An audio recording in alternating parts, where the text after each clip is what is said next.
Today is Thursday, May 21st. Welcome to this edition of Nevada County Now. Today's episode, we're talking nonprofits, spring cleaning, Grass Valley Rally, and more. Won't you join us?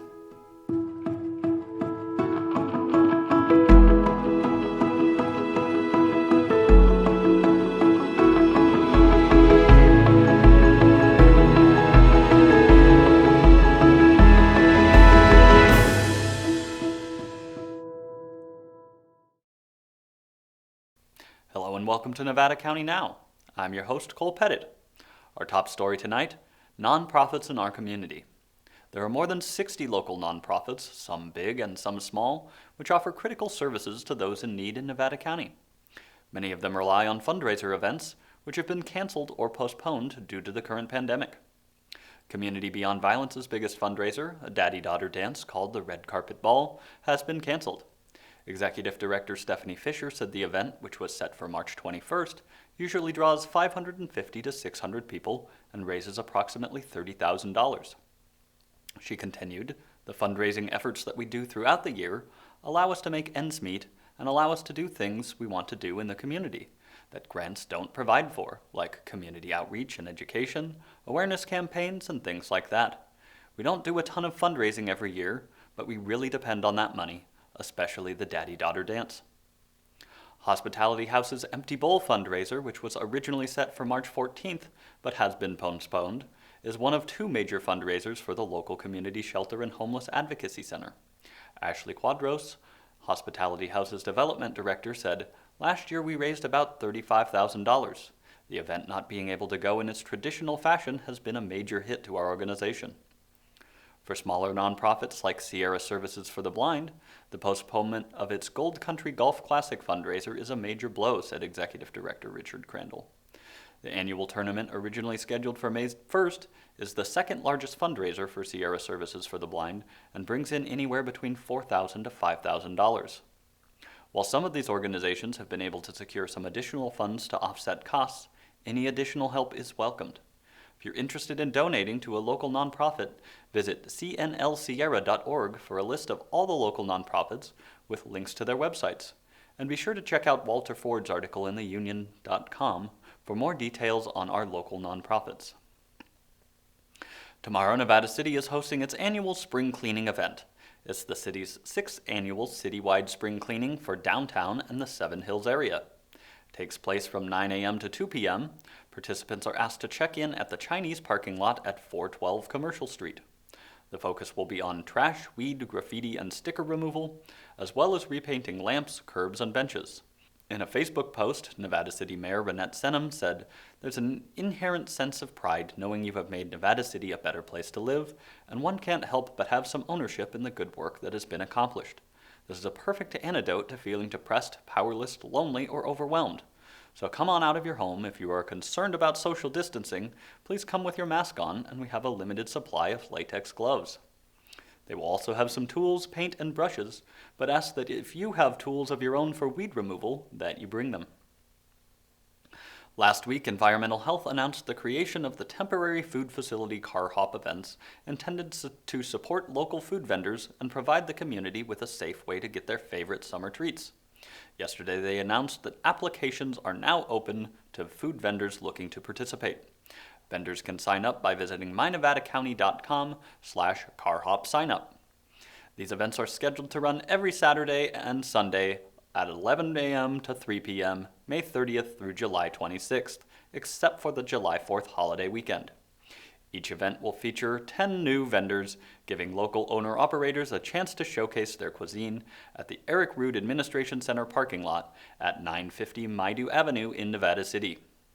More details on participants will be shared at mynevadacounty.com and the county's official social media channels in the coming weeks.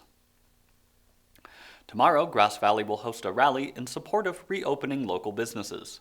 The rally, initiated by the group Reopen Nevada County, has the support of the Greater Grass Valley Chamber's Board of Directors. Both Grass Valley District 3 Supervisor Dan Miller and Penn Valley's District 4 Supervisor Sue Hook are scheduled to speak at the rally. Will take place from 12 to 1 p.m. in the Grass Valley City Hall parking lot. If you plan to attend, they encourage you to carpool, assemble peacefully, and respectfully observe social distancing. We went to Grass Valley this morning to ask some business owners what they thought about this rally. Have you heard at all about the rally that's supposed to be downtown tomorrow? I have. And what do you think about that? I think it's good that people are expressing their opinions. Okay, cool. Hopefully it's polite and pleasant. Do you have any issues complying with what the county wanted you to do so you could reopen? No, actually, I think quite honestly, we were a little more stringent in what we were doing than what the county was requiring. So it didn't seem like a big deal to comply to me. Okay. But you're trying to be safe for yourself too. So, Exactly. So no, I didn't think it was a big issue. No, I mean, we've always done the same things. We've always wiped and sanitized everything down. The only thing that we're doing differently is removing it all from the table and just providing it for the customer when they ask for it. But other than that, there's really not much that we've changed because we've already put those actions in process. There is a little bit limited seating. We did take a few tables out, and there is limited seating at the counter. And also when people come in, we just kind of let them be aware. You can't take stuff from other tables, and you can't just come in and sit yourself. So it's a work in progress, but I think everything's been going great, and we're just real excited to have people back. So what do you think about the rally that's happening tomorrow? Yes! I'm excited. My biggest concerns are for people who are more cautious, scared, or have infections like I do. I have, immunity issues, and what I say is, like Grandma says, wash your hands, don't touch your face, and if you are still upset, stay home. Did you have any issues complying with the county's regulations to kind of reopen or anything like that? None whatsoever. In fact, we've gone over and above. We had a lot of help from Marnie at the Downtown Association, who's come round. She's made sure that we've had sanitizer. She's made sure that we understand all the legislations. That's the guidelines, I should say. That's the important bit. She's made sure we understand them. She's made sure that she can help us to make sure that when people come in, they're safe when they're shopping and they feel comfortable. So have you heard about the rally that's taking place tomorrow? The first I heard about it was I had a day yesterday where I didn't get home till 11 o'clock at night. Because I'm on my own, all parts of our business are taking us twice as long now. I have no employees here, so I have to do it all myself. I got home at 11 o'clock, decided to look at Facebook to see what was happening in the virtual community there, and just got hit with this. And it's devastating. It's absolutely devastating to read. We didn't know anything about this. And I've spoken to 5 other business owners this morning. Neither did they. And they're all here on Mill Street. We haven't heard anything from the Chamber of Commerce at all about this. They haven't even come to see how we're getting on as businesses or ask us what we need. What are your biggest concerns with the rally taking place? I don't mind either way what people want to do. If they want to wear a mask or they don't want to wear a mask, that's totally their own individual right and freedom to make that choice. But what it's doing is it's making people who are a little nervous say that they're not going to come. You could see it on all the posts. I'm not shopping in downtown Grass Valley. I'm not going to be going there. They're going to be setting us back. And it's so unfair because we didn't even know anything about this. For me, being open like this has been really great. I was in a great position. I had an online store that's been really helpful. Customers are really happy that I have a table out and that I'm following really strong protocols. All of my staff has been trained on keeping everything clean and sanitized. I did hear about the rally. I've been watching all of the comments very closely. I'm not in support of it. I wish that the chamber had actually reached out and asked businesses what their feelings were on it. I've had a lot of customers reach out to me and ask my opinion on it and where I stand, and they're making decisions based on that. So I hope that people can maintain the patience. I think we've done a great job, and it's doing exactly what it's supposed to be doing by not continuing cases to be brought up here.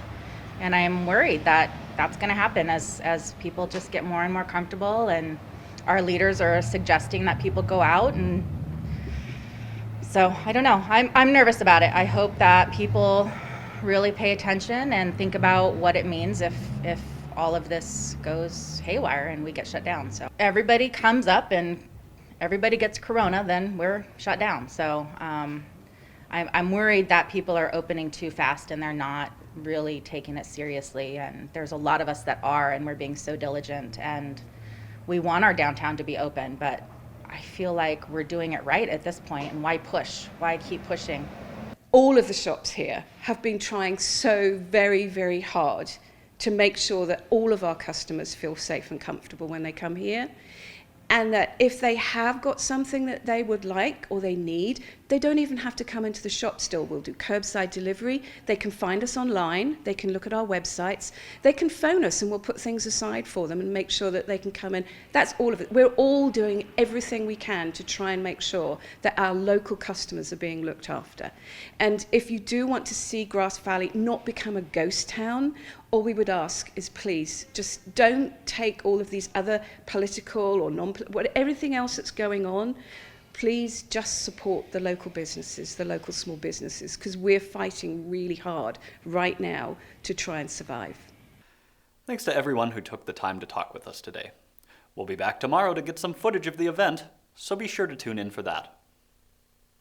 Yesterday was National Dog Rescue Day. We'll leave you this evening with some footage of some happily adopted pups. If you're looking for a new pet, be sure to check your local shelter and give a pet a new chance at a great life. Remember, stay safe, take care of each other, and we'll see you tomorrow.